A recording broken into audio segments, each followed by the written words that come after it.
यह वीडियो मैंने debt mutual fund पर बनाया है। इसमें हम डेट म्यूचुअल फंड से संबंधित लाभ, हानि, रिस्क आदि विषयों पर चर्चा करेंगे। इससे पहले भी मैंने भाग 1 में एक वीडियो बनाया था जिसमें सेवानिवृत्त कर्मचारियों के निवेश संबंधी सभी विषयों पर संक्षिप्त विवरण किया था। अतः आपसे अनुरोध है कि आप भाग 1 को भी देख सकते हैं। डेट म्यूचुअल फंड क्या है? Debt mutual fund fixed income instrument जैसे बॉन्ड और ट्रेजरी बिल में निवेश करता है। बॉन्ड क्या है? बॉन्ड एक दीर्घकालीन कॉन्ट्रैक्ट है जिसमें पैसा लेने वाला समय समय पर ब्याज देने तथा एक निश्चित समय पर मूलधन देने का वादा करता है।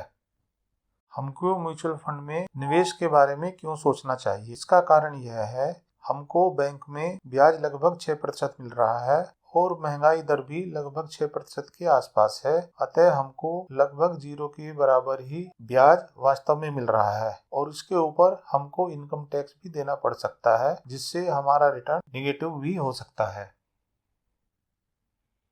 इस स्लाइड में हमने यह डिस्कस किया है कि डेट म्यूचुअल फंड में हमारा टैक्स कुछ अवस्था में कम हो सकता है। डेट म्यूचुअल फंड में जो किया गया निवेश कैपिटल गेन टैक्स में आता है और short term capital gain tax debt mutual fund के लिए तथा long term capital gain tax 20% है इंडेक्सेशन के साथ। इंडेक्सेशन से हमको इन्फ्लेशन का बेनिफिट मिल जाता है, अतः हमारा टैक्स इन्फ्लेशन को ध्यान रखकर कम हो सकता है। इस स्लाइड में हमने इंटरेस्ट रेट और इन्फ्लेशन दोनों को डिस्कस किया है। इन्फ्लेशन की वजह से पैसे की वैल्यू लगातार कम हो रही है। यदि महंगाई दर 6% हो तो 100 रुपये की वैल्यू 5 साल बाद 74 रुपये के आसपास हो जाएगी और 10 साल के बाद इसकी वैल्यू लगभग 56 रुपये हो जाएगी। अतः हमको इस तरह से निवेश करना चाहिए कि हमको वास्तव में महंगाई दर से ज़्यादा रिटर्न आए। इस स्लाइड में मैंने म्यूचुअल फंड की कुछ स्कीमों के बारे में जो पिछले 3 साल के रिटर्न है वह उनको दर्शाया है।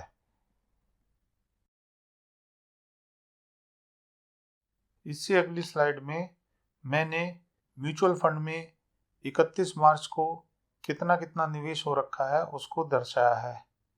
दोस्तों, डेट म्यूचुअल फंड भी एक काफ़ी बड़ी इंडस्ट्री है और 31 मार्च 1920 के पर लगभग 10 लाख से ज़्यादा रुपया इसमें लगा हुआ था।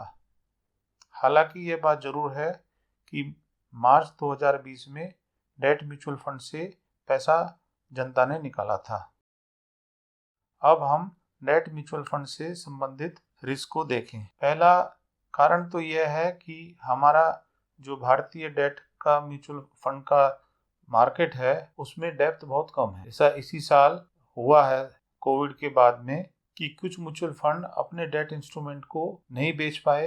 जनता अपना पैसा वापस लेना चाहती थी, जिसने बाध्य किया म्यूचुअल फंड को कि वह अपने बॉन्ड मार्केट में बेचे और बेचकर जनता को पैसा दें, मगर उनके बॉन्ड मार्केट में नहीं बिक पाए और एक विशेष म्यूचुअल फंड ने अपनी 6 स्कीमों को बंद किया। दूसरा रिस्क इंटरेस्ट रेट रिस्क है। जैसे कोई बॉन्ड 100 रुपये पर इशू किया गया तथा उस समय बैंक ने 7% ब्याज दर देने का वायदा किया। यदि आज उसकी ब्याज दर, आज जो नए बॉन्ड इशू हो रहे हैं, यदि वो 8% पे इशू हो रहे हैं तो पहले जो इशू हुआ बॉन्ड है 7% की दर से, उसकी वैल्यू 100 रुपये नहीं रहेगी, वह उससे कम हो जाएगी। क्योंकि कोई बेवकूफ़ नहीं है, यदि 100 रुपये के बॉन्ड पर आज 8% ब्याज मिल रहा है तो पुराने 100 रुपये के बॉन्ड पर 7% कौन ब्याज लेगा? तो ऐसा होल्डर उसको तुरंत बेचने की कोशिश करेगा, जिससे उसकी मार्केट में वैल्यू कम हो जाएगी। लॉजिकली यदि तो उसकी वैल्यू 100 × 7/8 के बराबर होनी चाहिए, मगर मार्केट में एग्जैक्टली इस तरह से कैलकुलेशन नहीं होती, मगर हाँ, इसके आसपास ही उसकी वैल्यू रहेगी। अतः यदि इंटरेस्ट रेट बढ़ते हैं तो बॉन्ड के कुप की वैल्यू कम होती जाएगी और यदि भविष्य में या आने वाले समय में या वर्तमान में इंटरेस्ट रेट घट रहे हैं तो पहले की इशू हुए बॉन्ड की वैल्यू बढ़ने लगेगी। यदि आज 6% बॉन्ड पर नया इशू आता है और पिछले वाले बॉन्ड पर 7% मिल रहा है तो नेचुरली ग्राहक उसको खरीदने की कोशिश करेंगे तो उसकी वैल्यू 100 रुपये से ज़्यादा हो जाएगी। तो बॉन्ड के प्राइस और इंटरेस्ट रेट में इनवर्स का रिलेशनशिप है। यदि इंटरेस्ट रेट बढ़ता है भविष्य में तो बॉन्ड की प्राइस कम होगी, और यदि इंटरेस्ट रेट घटता है तो बॉन्ड की प्राइस बढ़ेगी। तो इससे ये हमारा रिस्क है कि हमने 100 रुपये का बॉन्ड लिया, पता चला कि इंटरेस्ट रेट बढ़ गए और हमारे बॉन्ड की वैल्यू 100 रुपये के बजाय घटकर 45 से 90 रुपये हो गई, तो उसकी म्यूचुअल फंड की NAV पर फर्क पड़ेगा, और यदि हम उसको कहीं बीच में बेचना चाहें तो हमको कम पैसे मिलेंगे। दूसरा रिस्क क्रेडिट रिस्क है। क्रेडिट रिस्क ये है कि जैसा कि मैंने पहले बतलाया है, यह एक लॉन्ग टर्म का कॉन्ट्रैक्ट है बॉन्ड, और यदि उसको इशू करने वाला जिसने पैसा लिया है यदि वह समय पर पैसा ना दे पाए, ब्याज ना दे पाए, मूलधन ना दे पाए, तो बॉन्ड की प्राइस कम हो जाएगी और यह जीरो भी हो सकती है। यदि उसने टोटल डिफॉल्ट कर दिया, ना हमको ब्याज दे रहा है और ना मूलधन आने की उम्मीद है, तो हमको बहुत ज़्यादा घाटा हो सकता है। ये 2 रिस्क हैं।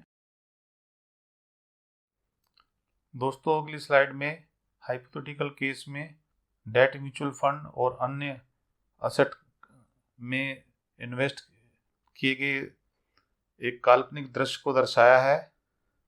तो ये जरूर है कि डेट म्यूचुअल फंड में फिक्स्ड डिपॉजिट के मुकाबले ज़्यादा रिस्क होता है, और हमको आशा रहती है कि हम डेट म्यूचुअल फंड में हमको रिटर्न फिक्स्ड डिपॉजिट से ज़्यादा मिलेगा। मगर एसोसिएटेड जिससे, जैसा कि हमने इससे पहले स्लाइड में देखा है, वो भी हैं, तो हमको पैसा अपना खूब सोच समझकर ही निश्चित करना चाहिए। इस समय मार्केट कंडीशन काफ़ी ख़राब है। RBI ने अभी 2-3 दिन पहले अपनी MPC की मीटिंग के बाद पॉलिसी घोषित की है, जिसमें उन्होंने रेपो रेट और रिवर्स रेपो रेट को सेम रखा है, कोई उसमें बदला नहीं है। इस टाइम रेपो रेट 4% है, तो आप ये सोच सकते हैं। और RBI का जो स्टैंस है वो अकोमोडेटिव स्टैंस है, तो उससे ये आशा है कि भविष्य में इंटरेस्ट रेट और कम हो सकता है। तो यदि RBI का रेपो रेट 4% है तो गवर्नमेंट सिक्योरिटीज और बैंक की FD और दूसरे बॉन्ड में जो यील्ड है, जो रिटर्न है, वह कम ही बना रहेगा। तो हमको सभी बातों को ध्यान रखते हुए, रिस्क को देखते हुए निवेश करना चाहिए। निवेश से पहले हमको अपने कंसल्टेंट से सलाह करनी चाहिए और अपने पैसे के जोखिम को मिनिमाइज करना चाहिए। दोस्तों यदि आपको ये वीडियो अच्छा लगा तो आप इसको सब्सक्राइब कीजिए।